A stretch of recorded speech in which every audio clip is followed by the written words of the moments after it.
Good morning बच्चों। तो हमारा जो पहला वीडियो था इंट्रोडक्टरी, ठीक उसके बाद नेक्स्ट जो बहुत ही इम्पोर्टेंट टॉपिक है use of introductory there. Use of introductory there बता दें कि मोस्ट इम्पॉर्टेंट टॉपिक है बोर्ड एग्ज़ाम के ध्येय से, क्योंकि एग्ज़ाम्स में पीस वगैरह हल करने के लिए आती है, हिंदी टू इंग्लिश ट्रांसलेट करने के लिए आता है। तो कहीं कहीं ऐसे वाक्य आपको मिलेंगे जहां वास्तविक कर्ता का बोध आपके पास नहीं होगा, और जब किसी वाक्य में वास्तविक कर्ता न हो ऐसे वाक्यों को हम प्रारंभ करते हैं इंट्रोडक्टरी देयर से। तो सबसे पहले जान लीजिए देयर का प्रयोग होता क्यों है, कहाँ होता है, कैसे वाक्यों में होता है। तो जहाँ किसी बात का होना या न होना पाया जाए ऐसे वाक्यों को देयर से प्रारंभ करते हैं। मैंने आपको क्या बताया कि जहाँ किसी बात का होना या न होना पाया जाए ऐसे वाक्यों को हम इंट्रोडक्टरी देयर से प्रारंभ करते हैं। स्ट्रक्चर देख लीजिए इसका, सबसे पहले देयर, उसके बाद verb to be. Verb to be कुल 5 हेल्पिंग वर्ब होते हैं, is, am, are, was, were. उसके बाद नाउन और एडजेक्टिव आया है तो प्लस अदर वर्ड्स। ये इसका स्ट्रक्चर है जिस पे आप वाक्यों को बनाएंगे, ट्रांसलेट करेंगे। तो देखिए यूज देयर का प्रयोग वर्ब टू बी के साथ, मतलब is, am, are, was, were के साथ तथा विल बी, शैल बी के साथ भी होता है, और कभी कभी इसका प्रयोग सिंपल पास्ट टेंस में भी होता है। वर्ब इंट्रोडक्टरी देयर का प्रयोग not only for verb to be बल्कि but also this is use verb to be with will be, shall be and simple past tense. So all of you look examples. आप देखिए जंगल में 2 शेर थे, जंगल में 2 शेर थे। अब आपको क्या करता, सब्जेक्ट का कुछ पता नहीं है, कोई वास्तविक कर्ता आपको दिख नहीं रहा है ऐसे वाक्यों में, तो ऐसे वाक्यों को हम किससे प्रारंभ करेंगे, देयर से। जैसा कि हमने आपको स्ट्रक्चर में बता दिया, सबसे पहले क्या लिखेंगे, देयर। तो जंगल में 2 शेर थे, तो सबसे पहले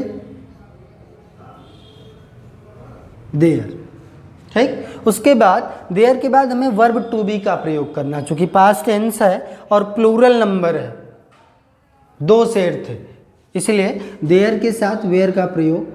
there were 2 lions in the जंगल।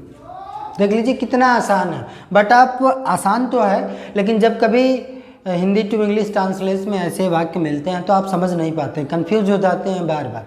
तो आप जानिएगा कि जहाँ भी आपको ये लगे कि कोई वास्तविक कर्ता नहीं दिख रहा है तो ऐसे वाक्यों को हम देयर से प्रारंभ करेंगे। तो सबसे पहले देयर लिखेंगे, उसके बाद वाज या वेयर, उसके बाद नाउन या एडजेक्टिव आता है या कोई सब्जेक्ट आता है plus other verb. Next example है नदी में एक नाव है। नदी में क्या है, एक नाव है।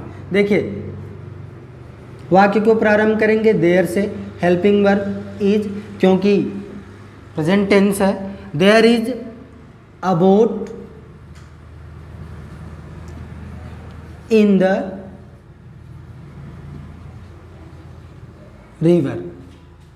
आप देख सकते हैं। और आपको बता दें कि इंट्रोडक्टरी देयर का प्रयोग केवल अफर्मेटिव सेंटेंसेस के लिए ही नहीं होता, ये निगेटिव, इंट्रोगेटिव सभी वाक्यों के लिए होता है। तो जब आप निगेटिव बनाएंगे तो वर्ब टू मतलब हेल्पिंग वर्ब के साथ नॉट का प्रयोग करेंगे, और जब आप इंट्रोगेटिव बनाएंगे तो जैसे आप ये वाक्य है, क्या गाँव में अस्पताल है, इंट्रोगेटिव, क्या गाँव में अस्पताल है, तो आप वाक्य को प्रारंभ करेंगे, हेल्पिंग वर्ब लिखेंगे इज, उसके बाद देयर, इज देयर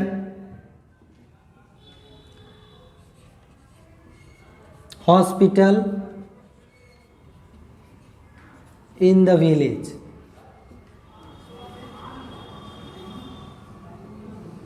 देखिए इंट्रोगेटिव सेंटेंस है, is there hospital in the village, क्या गांव में अस्पताल है।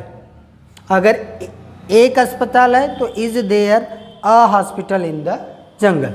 नेक्स्ट, एक संत था। देखिए आपको मिलता है ऐसे कहानियों में, आपने बड़ा पढ़ा होगा कि एक बार की बात है, once upon a time, once there was a king, एक बार एक राजा था। तो वहाँ देयर आपको समझ में नहीं आता देयर। और सबसे बड़ी बात ये जान लीजिए कि जिस देयर का प्रयोग हम कर रहे हैं, इस देयर का इस वाक्यों में कोई मतलब ही नहीं है, इसका इस वाक्यों में कोई रोल नहीं है। बट जब भी आप ट्रांसलेट करेंगे इसको, देयर का प्रयोग आपको अवश्य करना है, भले ही इसका कोई मतलब ना हो। एक संत था,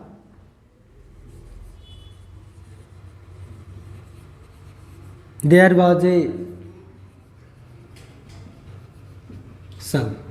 तो आप देख लिए, मैंने तमाम एग्जाम्पल आपको बता दिया, प्रेजेंट टेंस, पास्ट टेंस, और इसी तरह से फ्यूचर टेंस में भी विल बी, शैल बी के साथ, और कभी कभी सिंपल पास्ट टेंस में there lived an old man, एक बूढ़ा व्यक्ति रहता था। तो आपको बता दें कि अब कंटिन्यूज आपको हर इम्पोर्टेंट टॉपिक्स की वीडियो मिलती रहेगी। धन्यवाद।